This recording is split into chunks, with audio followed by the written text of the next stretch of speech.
So they become associate almost producers. like this kind of, McCarthyist thing where, or just, when you're performing live, I think it's a pity that, because I personally, I don't understand it. To me, the great thing about doing stand-up comedy is you are trepanning yourself. You're going, I've got all these things in my head. Well, you more than head. anyone. I think of you, right? You are probably the most prolific, hardest working comic, maybe person in the world. I don't know. No, you're the only person I know who, when you're doing a warm-up show, I go out on a warm-up show and I come back and I go to Joe, yeah, good 20 minutes. And I go, I did 30 minutes. I soon ready. I did 45 minutes. Soon be ready. Oh my God, I did an hour. Soon ready. You go out and do a warm-up show and you go, it was 2.5 hours. I've got to cut an hour and a half out. I think, well, how can you do 2.5 hours? Yeah, but there's a reason, you see. The reason is that your stuff eventually becomes honed and crafted, whereas mine is somewhere, almost some nights I feel like it's Dog Day Afternoon, that I've basically come in there and gone, right, everyone sit down, here's to it. I mean, it is. You have got that sort of brain, though. You need to download stuff. Like, I've seen you go from one gig to another on a train. You get offered to do a gig at the front of the train. You do that gig at the front of the train, and then you do a blog about doing the gig at the front of the train, as opposed to just fucking relaxing and having a coffee. Yeah, it's like, I don't know how.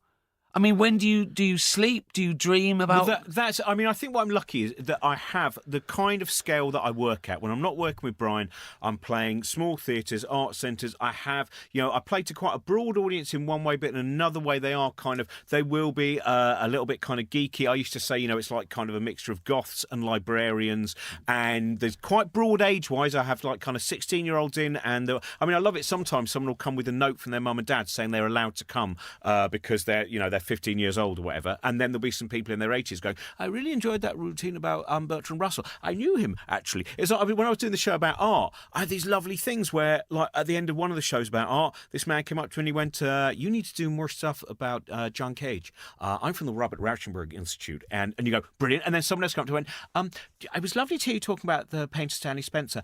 My father used to have lunch with him every Thursday. And something I can tell you. And so you get, the thing is, it's a very different relationship. To the relationship that you can have, because you're on a different scale. You're delivering something which, the moment you go, I think, into 2,000 or 3,000, it's a different relationship to the very small, very niche relationship where there's a different level of responsibility, I feel, to the audience I have. Well, that's true. I think I've sort of done it organically as I've grown to do bigger venues.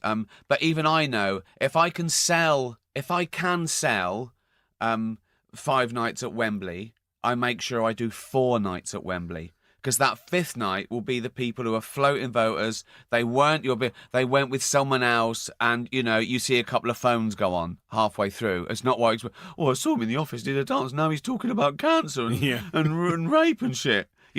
So I try and make sure I only sell enough for everyone there to at least appreciate it, like it, or So I